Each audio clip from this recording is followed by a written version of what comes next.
Welcome to Journey Through the Gate, your paranormal portal podcast, as we delve into the many questions and wonders brought on by the supernatural experience. What's on the other side of the gate? Let's find out together.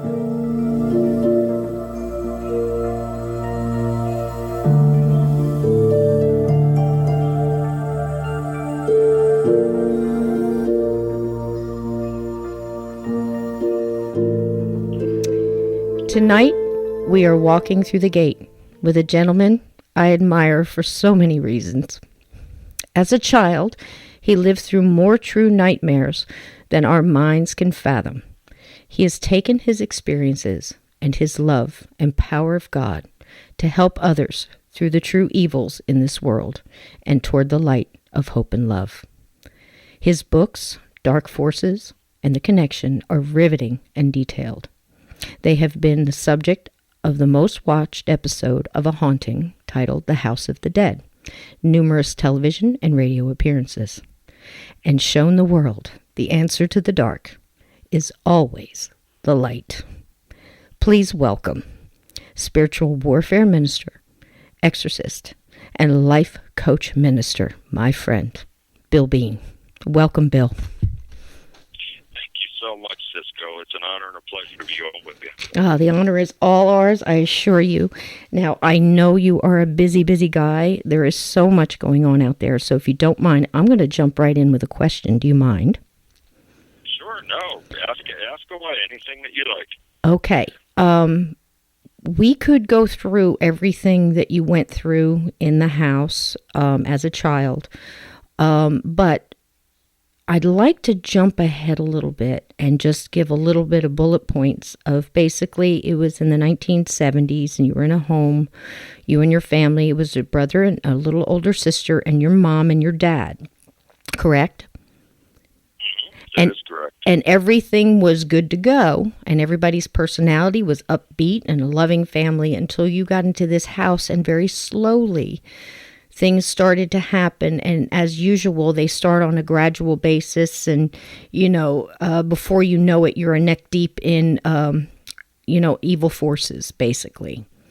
And is that true? It is true, but, I found out additional information after writing the first book, which is called Dark Force. A family member had let me know that, and it's very difficult when you suffer these types of traumas and all these things that happen. It's difficult for people to talk about. For instance, my siblings and I couldn't even talk about it from the time that we had left the house all the way up until the year 2005. We just could not talk about it. So I had a family member that came to me with additional information after I'd written the first book, Dark Force, saying that it went much further back, that there were family members many years ago that actually invoked and conjured up those demonic forces that came upon the family. And I found out that my mother and her siblings had many paranormal supernatural experiences in their childhood.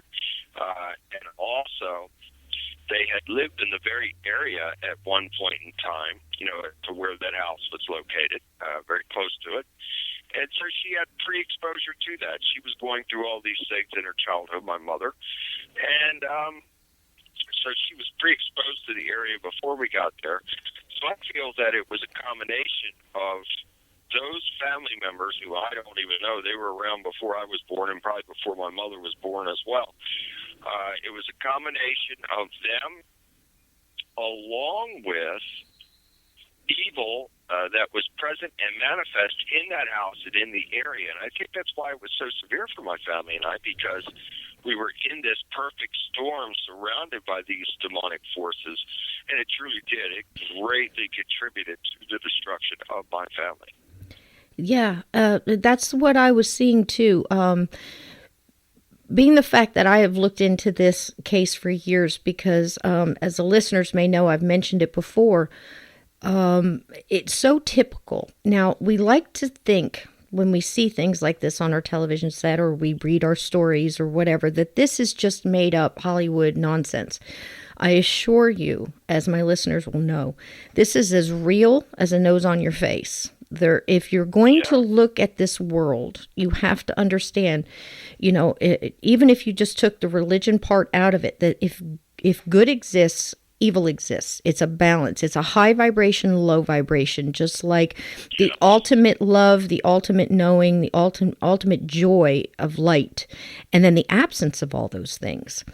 And the lower vibrational things that exist, and they do exist, people, trust me on that, they feed on the lower vibrational things of others. Now, you had a quote in your book, and I'd like to read it. It was it was in The Connection, and it said, "When we are under the influence of alcohol and or a drug, our frequency and vibration is lowered, leaving us wide open for attack." That is something that I have known pretty much all my life, and I try to explain that to people. It's that simple. I happen to call it cracks in your spiritual windshield. And I know that sounds funny. It sounds funny, but you're basically helping it along. And if you keep yourself in that lower vibrational realm, lower vibrational things recognize it. If you and if you keep yourself in a higher vibrational realm, it's basically it. Now, I don't know how you see this, Bill, but I've had this theory for years now. Everything's changing. We've growing desensitized.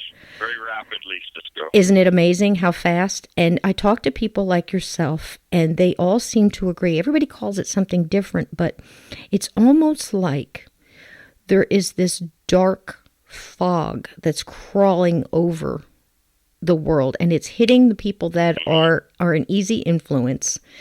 And then you have these people that are light, that it just goes around because it can't touch them. And it just keeps eating. It's like a cancer. And I just feel it. You are so right. And it's just the only thing that we can do is to raise the vibration. Look toward God, look toward the light, look toward that higher vibrational thing. And it just can't touch you. It just goes around. And I'm sure you see that every day. Do you not, Bill? I sure do, and boy, oh boy, this is definitely going to require us to have a return show because it's very deep and there's a lot of info to relay, but I'll try and be as brief as possible on it. But for me, it was urgent to write the book, The Connection. I did have another book in mind that I was going to write. A couple other books I thought, okay, one book I'm going to call The Journey, and it'll be a chronicle of, all my experiences, just to try and maybe put it into perspective and to condense it. But that wasn't coming into fruition at that time. I was, God really gets my attention in different ways, and sometimes it's through dreams or visions. And he had, and the same thing happened with the previous book, 10 Steps to Victory. God woke me up from my sleep with this vision that I had to write this book, and I immediately did it. And pretty much the same thing happened with The Connection, to where God gave me this vision, showed me the cover, showed me the title, everything, and then I had to obey what he put into my mind, and I started working on it. Now, interestingly enough, and as you know, I'm super busy, and I have been pedal to the metal, nonstop traveling. It's like a rock band on a tour that doesn't end, and it's been like this for the last 3 years straight. However, I had this little window this past January, and I couldn't put my finger on it, but it was like all of a sudden everything stopped. So I had this window from mid-January to mid-February, and I fully understand that God created a way for me to be able to not have to travel anywhere and to write the book. And usually when I write, I spend like 2 to 4 hours a day. So when I commit to the project, I say, okay, I outline and I define. And as part of this, I say, I will spend 2 to 4 hours every day and or evening until this book is completed, until the project is completed. So then You know, that's usually my formula for writing. But yet on this, I found it so urgent that there were days that I spent 16 hours a day writing this book in front of the screen, typing until my eyes hurt so bad that that they were just killing me. I felt like I couldn't even, focus right anymore, and then I would stop. But there were days that I spent 16 hours a day in front of the screen typing this book up because it was that urgent. God put it on my spirit in that urgent manner to get this book out, this message out to people, that now is the time to come back to God and to make your personal connection and have your personal relationship with God because of the times that we're in right now and the things that are here and the things that are coming. I feel very strongly that if we remain in faith in what I call warrior mode, which is faith, strength, and courage, if we are sincere about that and we remain in that, keep our connection with God strong, He will protect us and make a way for us through these times and through the times that are coming. So it was very urgent for me to get that book out. I'm overjoyed. I praise God for working through me and helping me to write it, to get it out there, and it's been a real blessing, and I'm very, very thankful to God for it. And as far as I'm concerned, it's my best book out of the four because it was certainly God-inspired and very urgent from God through me to get the message out there to people, and I've had wonderful reviews on it. And I've said this on other shows, and now I'll say it on yours, that yes, it's great to sell books and all that. That's wonderful. But if you are out there and you don't have any money and you can't afford to buy a copy of The Connection, then send me an email. You can contact me at billbean.net. Send an email. Tell me that you can't afford it or whatever, however you would say it, and I will send you a reply and attach a free PDF internet version for you. It is very important for you to read. So, yes, it's great to sell books and all that, but that's not what this is about. This is about getting a message out there that God put on to me to give to the masses of people. So it's very, very urgent, and it goes beyond trying to make a buck. This is important, and it's an important message to get out there to the people. That's absolutely wonderful, and we thank you for that, Bill. And I can tell you, I've read the books, and they are, at the same time, they take you through the darkness that can happen to just a regular, fantastically loving American family, and how quickly that it can separate a family and put each individual through horrors you cannot imagine. Everything that you can pretty much pull up in your mind happened to Bill and his family. And then, like he said, it started earlier. You can kind of trace it back. But it starts with one intent, and you don't even really know you're getting involved in it. Also, like you said, it was the property. There was, some an Indian mound there, and I can speak from the Native American standpoint on this. There was an awful lot of land that our ancestors would say, you get them named all the time, like you say, the devil's in the details. They would say, Devil's Den or Devil's Rock, or nobody Devil's should be Tower, on. Yeah, you should not build on this land. Yet the people and settlers would come by and say, you know what, we're not going to believe in any of that. And they put the highway there, they put the development there, and then they leave it up to the people to live through it. And I just want to step in front of Bill. Not that Bill needs my defense here, I promise you. All of my 5'2" stature here, he does not need me to jump in front of him and defend him. But that's exactly what I'm going to do. I'm going to do this. I've watched several videos now, some of them call themselves news, that went out and interviewed people in this development that said that they weren't having any issues. Now, I'm going to tell you this right now. If you are into the supernatural or, trying to understand the paranormal, I can tell you this. That is complete and total bunk. Because you can take the Amityville house and whatever happened there, we know that something happened there. And then you have the people that move in afterwards and they say, well, nothing's happening here. It might have to do with the family that's there. If that family is not susceptible to it, or it's moved on, or it's in what we call dormant, or anything like that, just going to a town and knocking on some doors and going, did this happen here, and people going, no, that's all crazy. I can tell you right now, what happened to Bill happened. What happened to his family happened. Bless his mother's sweet heart. That woman fought, and ultimately, whether it was just a wearing down, it took her life. This is serious, and it happens every day. It happens every day. It could be happening down the block from you right now, and you wouldn't know it. Evil exists, and it's going to keep on at you until you break. And the only thing that's going to keep that from happening is your faith and the light that's within you, and knowing who you need to turn to fight it. Plain and simple. And I'm glad you brought that up, Cisco, about that it was a Fox 45 cover story that aired several years ago, maybe even 10 years ago. I don't know. It was a while ago. But anyway, in that segment, they were interviewing the current resident, and I guess her daughter or whatever, in that house. And it was interesting because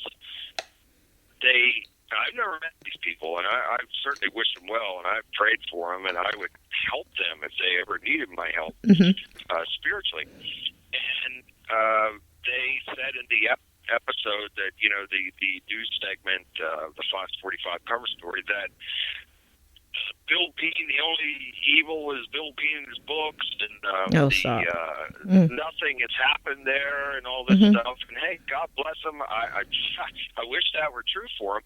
But then I was contacted by a lady who was very close to that lady who did the interview, and she told me that was all a lie, and that the lady was saying these things because people were coming to the house all hours of the night, knocking on the door. And I'm sorry for that. I've never, ever given out the address. I have never I've given over 2,000 interviews, and I've never once given the address. I have never in print put the address, and I, certainly didn't want to cause those people any problems by telling the story. However, it's truth.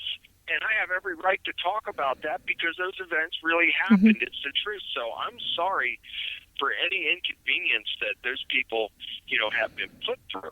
But this person, who was supposed to be a very close friend of this lady, and she said some things, and it said some things about the house to where I know that this wasn't some crackpot, that this was a person who really knew what they were talking about. She said that they were having many supernatural experiences in the house, and she listed a bunch of things, and she said that both she and her daughter will no longer go in the house and visit her at the house because these things were happening. And furthermore, I found this interesting as well. She said that the lady who gave an interview was actually wheelchair bound from this mysterious illness that she'd seen all these doctors. Nobody knew what it was. And I find that interesting because the entire time that my mother lived in the house, she was ill. She had suddenly developed high blood pressure, which led to a series of strokes, which ultimately led to kidney failure. And I have many illnesses as well the whole time living in the house. So I find that very interesting that this person contacted me saying that. So whatever the case is, God bless those people. I wish them well. I don't even know if they're still living there. I don't know. I haven't been to the house. I have been back to the area several times as a spiritual warrior and a spiritual warfare minister helping other families in the area. I can tell you that. And I've also received many messages over the years from people who lived in the area, and some were friends of mine that I played baseball with, back when I was a child, telling me about the experiences that they had in their homes. So it just wasn't, isolated and centralized to that home that we lived in. But again, I think that it was amplified and magnified, and the severity was higher due to the prior exposure to whatever evil forces were conjured up and invoked upon the family. That's what made it so severe. Right. I agree.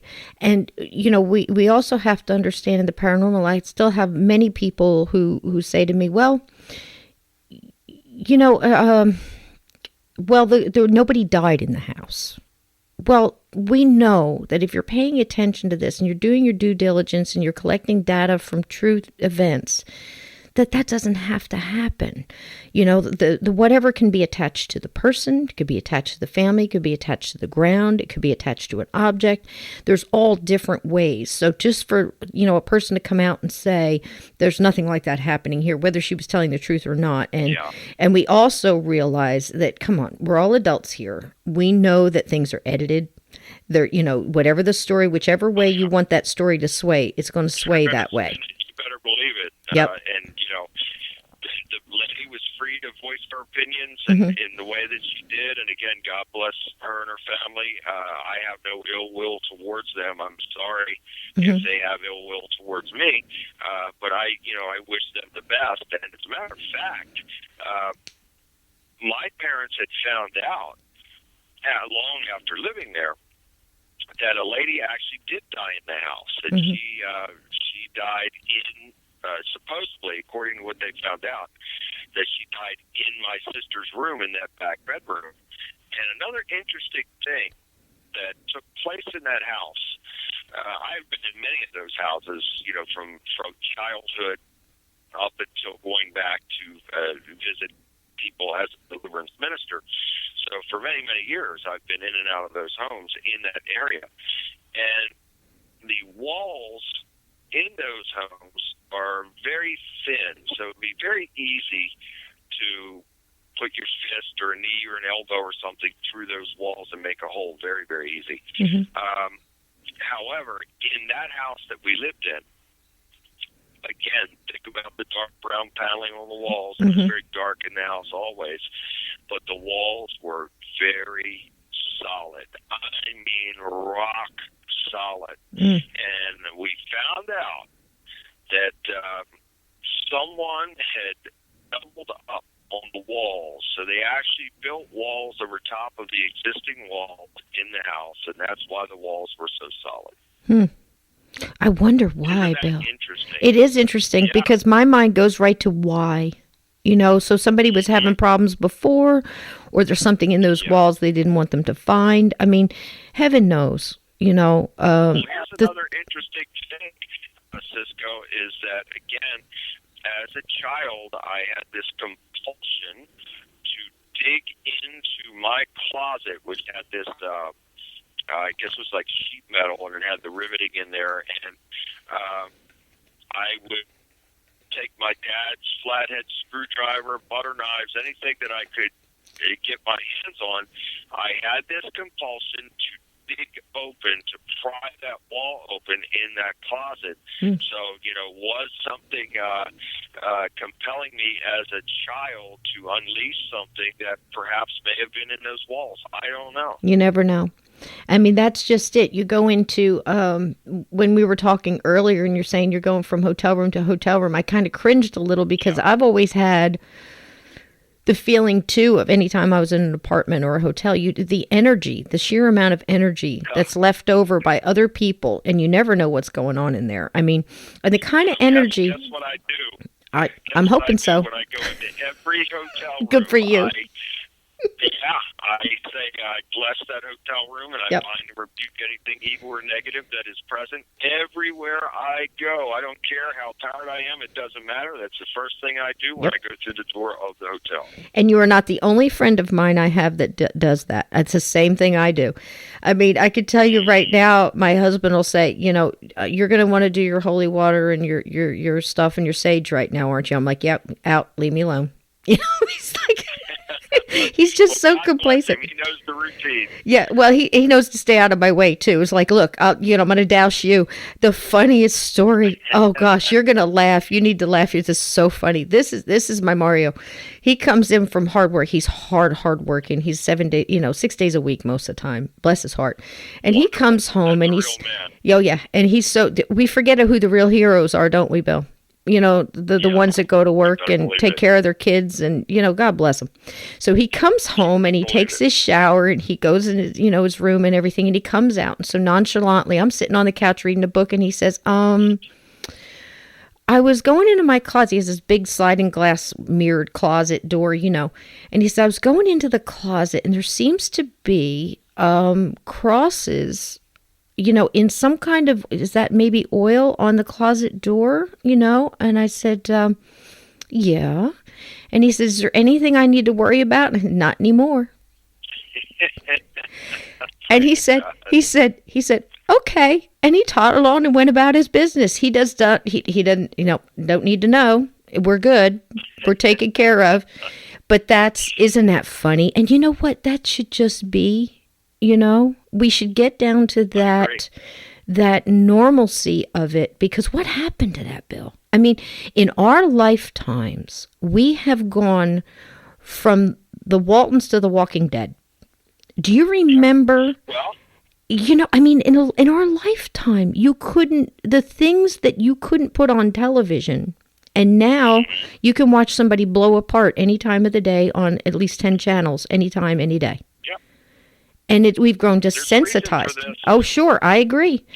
And we've grown desensitized to it, and it's just... And the reason for it, Cisco, is that, and this has been going on for a long time, and what I'm about to say, again, will require us to have another show because it'll be in depth, but I'll, again, be as brief as I can. There's been a concerted effort for many, many years to launch this plan, and I really believe that God has given the devil, Hasatan, this short period of time to literally have his way, because this goes back to the book of Job, to where Satan reports into God and he says, I can turn your good and faithful servant Job against you. I can get him to curse you. Mm-hmm. And so really we're all in this Job type of experience right now, where God is allowing the devil to have this short window of time to have his way in the world. So when Yahweh created the world, he created the world in his image, after his likeness, after his kind. And so the devil's trying to recreate the world now in his image, after his likeness, after his kind. And that's exactly what's happening here. There's an end game to this. So there's been a concerted effort, and a lot of people would disagree with me on this, because when I say things, I don't just shoot from the hip and say something impulsively. I do a lot of study. First of all, I do a lot of prayer, and then a lot of study into things. So when I say something, I'm confident in what I say, because A, God will give me confirmation on it that it is true, and B, I have done the studies that can back up what I say. And so I read a lot of books on mind control and social engineering and all these types of things. And this really started in the mid-50s. There was a plan that was launched to destabilize the American family, because in the beginning of the 50s up until the mid-50s, it was probably the greatest time for the American family. And so this plan was launched to destabilize the family, and they did it through music. Now, look, I'm a musician. I used to play in bands many years ago, and I've done some things over the years with the Orphones down in Louisville and things of that nature. But the fact of the matter is, and this requires a lot of prayer and study, is that there was a plan launched through music, which started in the mid-50s with Bill Haley and the Comets, and then going through to Little Richard, Jerry Lee Lewis, and Elvis, and then the Beatles, and then after that, forget it. This calculated and clever plan was launched through the military-industrial complex in the black programs. It was designed to destabilize the American family and to destabilize the minds and capture the minds of the youth. So it started by creating rebellion in the youth, and then advanced to sexual promiscuity. Then phase 3 was the drugs. So once they started pumping in the drugs, into the concerts, and the populace, well, didn't forget about it. It was a runaway train after that. Mm-hmm. And so this is why we are where we are now as a society, because of that plan that was launched all the way back then. So it's taken all this time to get to where we are right now. And we're in a dangerous place right now because of the technology. And for me, a lot of people may disagree on this, but I feel that the more technologically advanced we become, the worse off we are as a people, because it's designed to separate people. True. So that the devil is a divider, and he's always in the details of this stuff. So True. we have things now like discern device. HARP has been around since 1996, or even maybe before that, but that is something that has been used quite a bit to create, let's just say, many events over the years. And so discern device now, and a lot of people don't even know what this is, and I suggest that you look it up, capital CERN, and it's interesting that their logo is 3 interlocking sixes, and their mascot outside of their headquarters is the goddess Shiva, which is the goddess of destruction, and that thing is standing in the middle of a stargate, and it's right there at their headquarters. So it's an interesting choice for what they would have, as something representing what they do.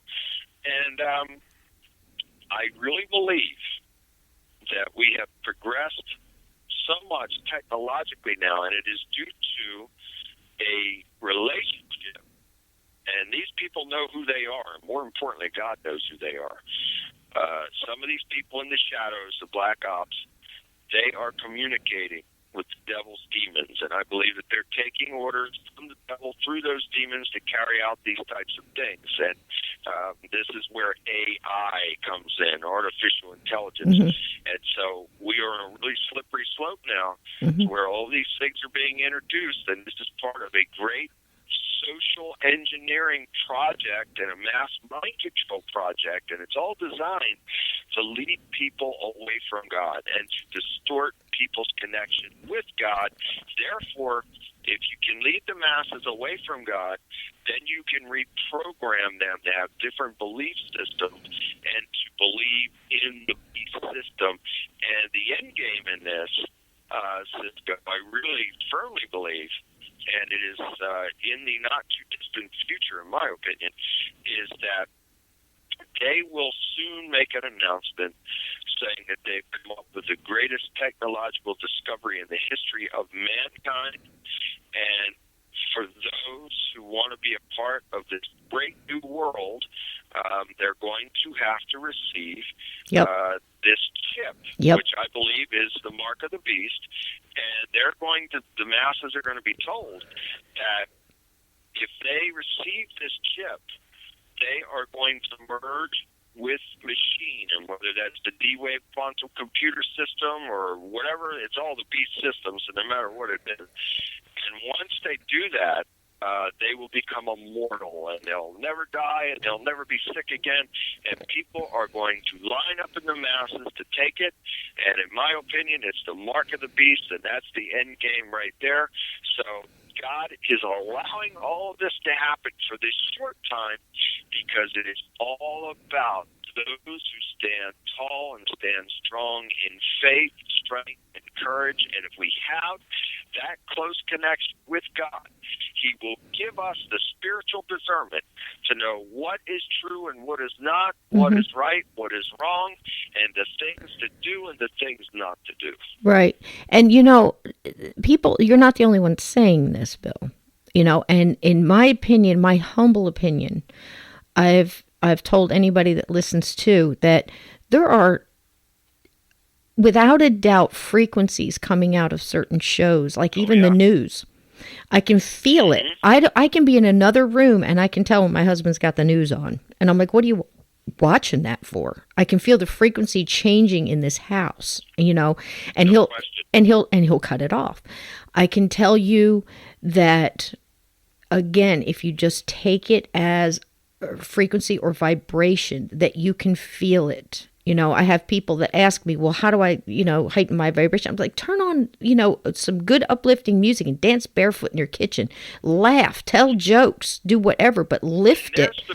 What you're saying is 100% true, and you could put this to the test. So those who are out there listening, listen to what Cisco just said. You can put this to the test, because I feel that TV sets, computers, any type of device that is powered, with electricity can become a portal. So yes. It's very important to close those portals and bind and rebuke anything that would try and come through by the mighty power of Yahweh in Jesus' name.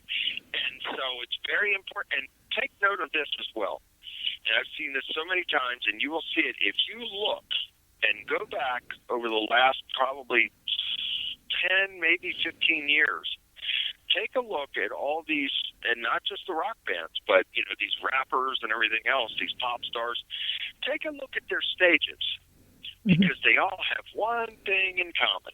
And the one thing that they have in common is the big scrying screen in the background. It's this big oval-shaped type of screen that is in the background on these, I don't care what band it is or what music or what genre, it doesn't matter. They're all on there. That's their common link, and that is a portal.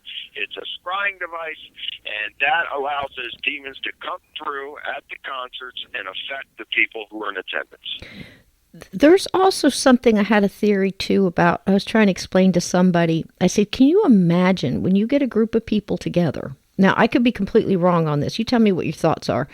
When you get a group of people together and say put them in a theater and everybody's watching an uplifting, wonderful movie and the energy is great, the energy that comes off of that is amazing. It could be the same as going to a church or going to a concert that's uplifting.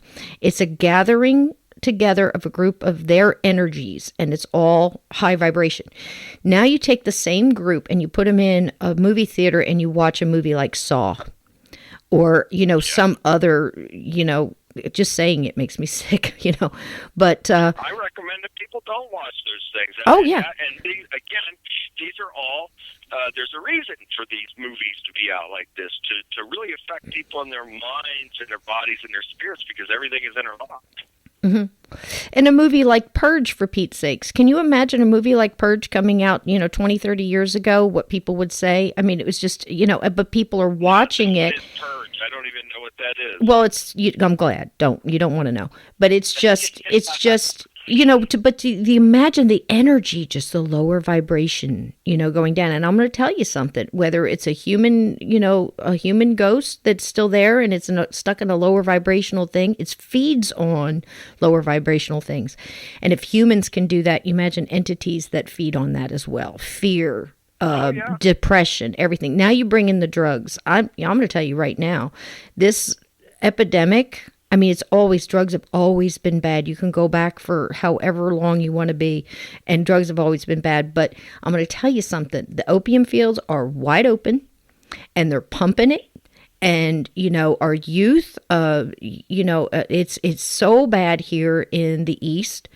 I know it is everywhere, but yeah, it is. Ask yourself, and it is bad everywhere. Ask yourself why. They had them about under control, and then all of a sudden now we've got soldiers out there. What is going on? Whose side is what happening here? And I have been a bartender, and I can tell you that at a bartender in a hotel bar, a very nice hotel, and I've sat and I've watched, Bill, a gray mist follow behind everybody sitting at the bar, and as soon as it got one that it could jump into, bam, and that person's personality would change, their drinking habits change, and I've told this story before. So, what we're talking about is real. Bill goes constantly. I can tell you that. He is like he said, he's almost like he's on this rock concert tour that never ends. Never-ending tour. Because he goes into the homes of people that cry out for help, and he pulls these people out of the holes that they're in, and they don't have another idea of what to do next. They are so desolate, and they're so overtaken by the evil that's enveloped them, that he has to go in and pull them out through the powers of God. And it's happening 24/7 in every city and country across the world. So True. there it is. Absolutely true. There it is. And the only way out. Your thoughts also just go on the bar thing, because I worked in that business for 22 years. And yes, what you did. Described is things that I've seen as well, and I'm in total agreement with you. And what do you do in that case, Bill? The people ask you, well, why didn't you tell the person? Well, because at the time the person, you know what I mean? You just try to help as much as you can, because in my case, I was used to seeing that particular entity, and it was a human entity that just decided, I call them jumpers. They didn't want to cross over. They didn't want to go into the light. They liked the taste of alcohol. They like to fight. They like to play pool, and they jumped in and they used that person's body. So I tell people, not every time, if you go out drinking, and who hasn't, we all had a youth, We all have. Yeah. And, and if you ever had that time where you kind of blacked out, where you weren't real sure what you were doing, not all blackouts are caused by alcohol, because you've made yourself, susceptible. You've weakened yourself. You've weakened your spiritual, what I call windshield, what's around you. And once you got a crack in it, boy, they'll find that crack and they'll push on it. They got all the time in the world, There is no question about that. I'm in total agreement. Yep. And, I've seen it so many times in my life. I have been there under the influence of this. Again, when we lower our frequency and vibration through the use of alcohol and or drugs, boy, oh boy, we are opening ourselves up wide for the devil and his minions to come in and have their way. We're literally putty in the hands of these demonic forces. And when I was, at one time, I was a very heavy drinker, and I would become very violent through that, and it was as if I had no more control, that something else was coming in and taking over. And that's exactly what happens. When we lower our frequency and vibration in that way, we're wide open for the enemy. So, I've said it a million times that it is really imperative that we keep our frequency and vibration high. And for me, the way that I do that is through my faith in God. I make God first. I keep God first. And then he's blessed me in turn with a wonderful life. Am I perfect? Absolutely not. Is my life perfect? No. But I try to do the best that I can do, and I try to be the best that I can be each and every day of my life. And in return, God has blessed me with a wonderful life that I wouldn't trade places with anybody. And I am very happy, and I'm very thankful to God for everything that he's done for me, for everything that he's doing, and for everything that he's going to do for me. And we ask ourselves too, Bill, what can I do? What, as one person, what can I do? And I think that's the hold that, they count on.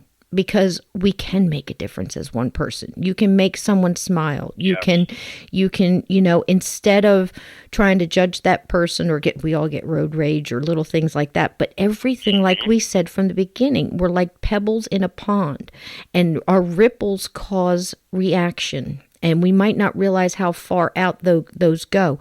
So if you do something good, let it go with faith and just say, that might touch somebody who needed that laugh or needed that, that a girl or that a boy, Exactly right. And lift them up, take care of nature. Go back to almost, I always revel in, certain tribal things all around the world. When you went back to that village, whether it be Native American or Japanese, you name it, it usually goes down to something simple. Be kind to one another.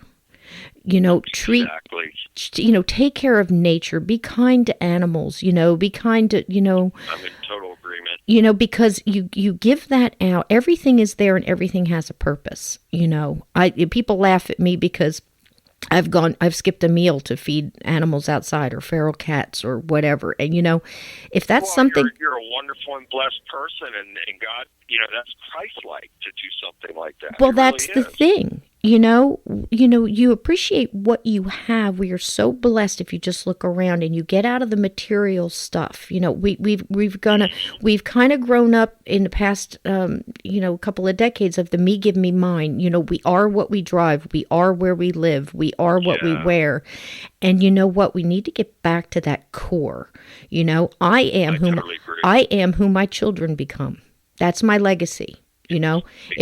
If I can put out a decent individual back into the world, I've done my part, and we got to get back to that value, to value each other, and we come apart as a family a lot. Like, what happened to the dinner? Well, now everybody's sitting at the dinner and everybody's looking at their phone, and exactly right. And I'll tell you, in these airports, it's amazing. You walk in the airports and everybody's heads are buried in the phones. You go down a city street, the same thing. Everybody's looking down at their phones. And it's just absolutely amazing how captivated. And people's minds have been taken captive. This is what I'm trying to say is that, through these technological advances, no good has really come. When you really break it down and you say, okay, well, yeah, it's easier to communicate with people, and that's, this instant messaging and all this kind of stuff with the text and all that. Oh, wonderful, great. But what it's done, it's taken the human aspect away to where there's real human interaction through talking back and forth, communicating. I mean, there are people in homes that are, and I've heard these stories and I've seen to where people in the same I was going to say it. Are, getting together and they're texting each other. They're sitting in the same room and they're texting each other. Why can't you talk? I know. Texting each other? I was going to say the same thing. Crazy. You took the words right out of my mouth. Insane. I've seen it happen. I'm like, please tell me you're not texting each other. Put the phones down and talk, It's mind-boggling. It is. It's so funny. So what I try to do, and I've listed this in the connection, there are 10 steps that I follow that I call 10 steps to victory. And for me, now look, I can't twist anybody's arm to do anything, nor do I want to, but I can share with you and the listeners how I live my life and how God has blessed me. And what I do, the first step is obviously to make God first. Secondly, I follow the path and the teachings of Yeshua, Jesus the Christ. Third is about keeping my faith strong, building your faith, keeping it strong. 4, we must forgive people. So look, many times in my life, I have trespassed against people, and I'm very sorry for it, but many times people have trespassed against me as well, and I forgive them. So forgiveness is every bit as much for us as it is for the person that we're forgiving, because we hold on to hatred and negativity, and it's a spiritual poisoning. So true. Jesus had a very strong message in forgiveness, and I'm thankful that I certainly try my best to follow along in that and just forgive people of their trespasses. Then step 5 is finding your purpose in life. It's the greatest thing in the world to know what your purpose is, and it was so fulfilling for me, and it was certainly the biggest turning point of my life was the confirmation from God that my purpose actually is this, to help people to become free from evil and to move forward in their life. And it's the greatest thing for me, knowing that. And then 6 is using the power of positive thinking, and this goes right back to high frequency, high vibration. So if we are operating in that high frequency, high vibration, aka warrior mode, faith, strength, and courage, then we are moving forward, and life is good for the most part. 7 is about setting goals. It's very important to set goals for ourselves and then stick to that. And I will forever thank my cousin Philip for the words that he said to me many, many years ago as a teenager. He said to outline and define, and that's something that stuck with me and has stuck with me throughout my life. So it's very important to set goals and outline and define them. Number 8 is giving. It is so important to have and to give with a glad heart and to give to others. I would much rather give to somebody than to receive. I have a feeling of joy when I'm giving, and I can't describe it, but I I have a understand. problem with receiving because I I do want too. to give all the time, Yeah. And step 9 is to be grateful for everything. I am so thankful. Yes, I've been down the long and hard roads of life, and there's been a great deal of suffering and torment, and all that was for a reason. I couldn't be where I am right now had I not been there. So it was all a necessary part of the journey, and I am grateful to God for everything. I'm very thankful for Him delivering me from all that garbage, for transforming my life, for transforming me into a victor. I was once a victim, and now I am a victor, and that is by the power of God. So I can never thank Him and praise Him enough for that. And then step 10 is to walk in that warrior mode, which is faith, strength, and courage. And I know it's easier said than done, believe me. But once we get to that place to where we're really locked in on that and we really start to live that every day, well, then it becomes natural and normal. And I can't live any other way, nor do I want to live any other way. And I'm very thankful to God for that. I think that's wonderful. And I've got so much to say about what you just said, but the important points on that, if you would allow me to reiterate, when you were talking about forgiveness, there's another important thing we need to do, and that's forgive ourselves. We cannot learn, we cannot learn unless we go through. Now, there's so many people, and I can from my own life tell you this, and I've told my listeners this before. There's people in my life, my dad, you name it.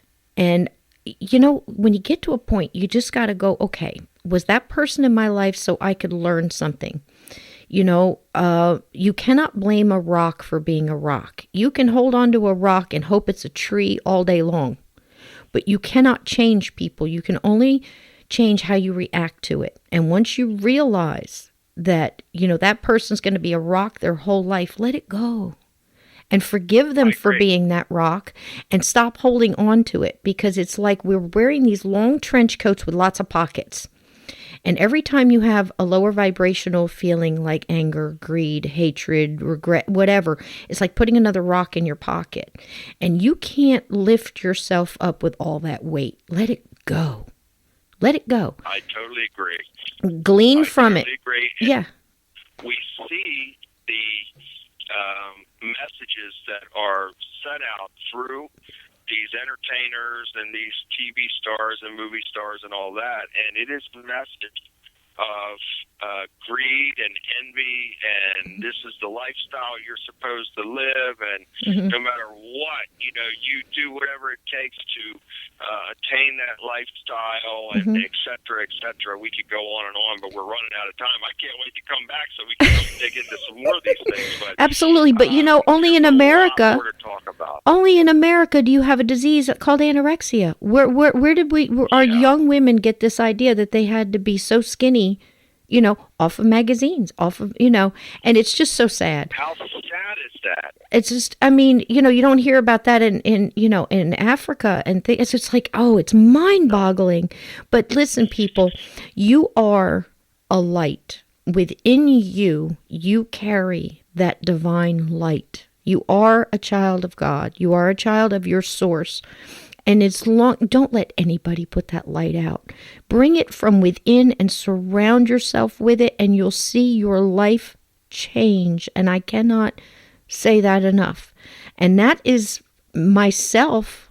You listen to me talk, my listeners, and you think, oh my gosh, she's had everything handed to her and she's been through it. I assure you, no. I have been through things. I have seen the darkness. That's why I cherish the light. And absolutely. I promise you that. Good for you. I promise you that. And like I said, Bill goes every day. He's probably going somewhere today to pull people out of the darkness. And I offer my hand, and I know Bill does. And where can we find you, Bill? When people, just BillBean.com, correct?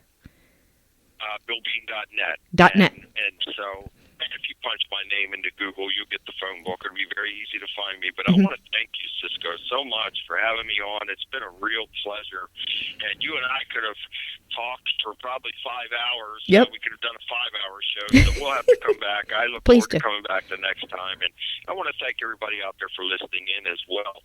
And if you're out there and you're having spiritual problems, if you're in a place that you feel like you've hit a wall, or you're suffering through depression, or you feel like you have curses on you, or possibly even a demonic influence, whether that is through demonic oppression, or it may be leading into possession, or you may know a friend or a loved one that is suffering from that, feel free to contact me. I'm very, very busy, but I'm never too busy to help somebody.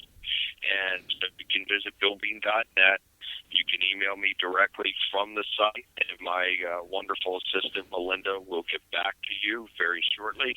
And please don't hesitate, because when a person is under this kind of garbage, they need to know that someone is out there, and it is not my power. Let me be very clear on that. I'm not some Superman or superpower. This is the power of God that is working through me. And I praise God for this calling and for these gifts. And there's nothing else that I'd rather be doing with my life or with my time than helping others to be able to become free and move forward and have a quality of life after that. So please don't hesitate to contact me. If you'd like to get a copy of The Connection or Dark Force, the other books, Delivered or 10 Steps to Victory, please don't hesitate. And if you can't afford it, send me an email, and I will attach free PDF copies for you. So, again, thank you so much, Cisco. Love and God bless you and your family. And love and God bless everybody out there that's been listening in. Absolutely. And I'd like to add, too, on Bill's site, there is a spiritual warfare prayer that I have handed out to so many people. And it has truly helped them. And it puts the power back in your hand, and you put, connection back into your light. And Bill, I cannot thank you enough. Bless you, my brother. I'm so glad that you're here. I'm so glad that you're out there for others. And I'm so blessed to have you here with me tonight. Thank you, Bill. Well, the feeling is mutual, and I look forward to the next time, because boy, oh boy, do we ever have a lot more to talk about. We absolutely do, love. We absolutely do. You have a good night. You too, Cisco. God bless you. My thanks to the fantastic Bill Bean for taking time out of his busy day to give us that uplifting message. And I want to reiterate again, if you are having problems yourself, a loved one, in your home, please reach out to him. He can help, or he can lead you to those who can in your city, or your state, or wherever you are, your country. Please do not hesitate. His billbean.net, and like I said, that first reach out is the most important, because we can feel very overwhelmed when we are surrounded by this, and I promise you, you won't regret it if you do reach out for help. And like I said, so many different things can get us caught up in this. He's got lots of different, his websites, his videos, his prayers, and other uplifting information. So reach out to Bill. He's the real deal. And his haunting is available. It is called House of the Dead. When you see what his family went through, it's almost to the point of not being able to believe that it's true, but I assure you it is. And, lots of different video and interviews are available on his site, as well as YouTube and anything else. So there's that. I want to leave you with a positive thought, and that is this. When you are in a darkened room, and we've all been there, like say at night when you're asleep and, you get a notification on your cell phone, there's a tiny, tiny little pinpoint light on that cell phone, and as dark as your room is, when that little tiny light goes off, all the darkness goes away. You have that light inside of you, and I promise you, one pinpoint of light will wash away a darkened room, and it can do that in your life as well. So don't ever lose that hope, okay? Help is there, and I thank you for listening tonight. So as always, keep your feet under the covers. Keep your closet door shut, because there are things that go bump in the night.